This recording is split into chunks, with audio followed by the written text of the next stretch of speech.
नमस्कार. सत्या आणि मीराने एक प्लॅन केलेला असतो. त्या प्लॅन प्रमाणे मीरा फोनवर बोलत असते. मीरा म्हणते, काय पोलीस, तुम्ही आमच्या घरी येणार आहात पुरावे शोधण्यासाठी? ते ऐकल्यावर आता पंकज हादरलेला असतो. पंकजच्या लक्षात येतं, चोरी तर आपणच केली आहे, पुरावे आपल्याला नष्ट करावे लागतील.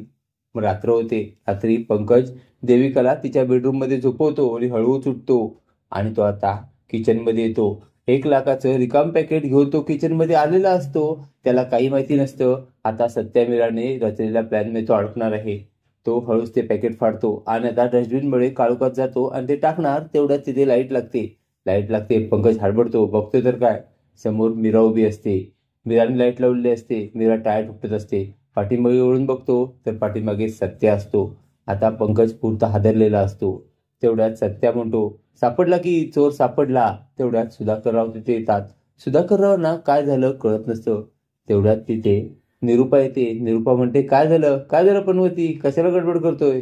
त्यावेळी सत्या म्हणतो, अगं निरुपा, तुझ्या लक्षात येते का, चोर सापडला. चोर आपल्याच घरात होता. हा बघ चोर. त्यावेळी निरुपा म्हणते, काय? अरे तो माझा बाबड्या आहे, त्याला तू चोर म्हणतोस?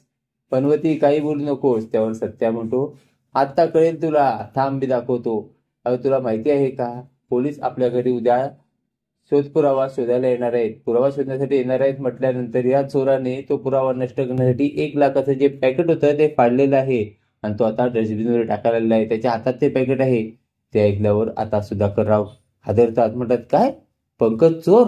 आता सगळेच हादरलेले असतात. कोणाला काय बोलावं ते कळत नसतं. मीरा आणि सत्याने आता पंकजची चोरी समोर आणलेली असते.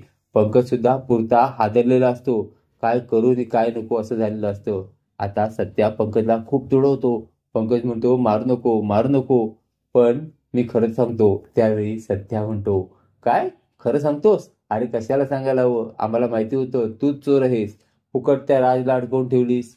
आता सत्या इतका मारत असतो की निरुपा सुद्धा ते बघत असते. निरुपा सुद्धा काही करू शकत नसते. आता सत्या म्हणतो, चल तुला आत्ता पोलिसांच्या ताब्यात देतो. आता सत्या पंकजला घेऊन पोलिसांच्या ताब्यात घेऊन जातो.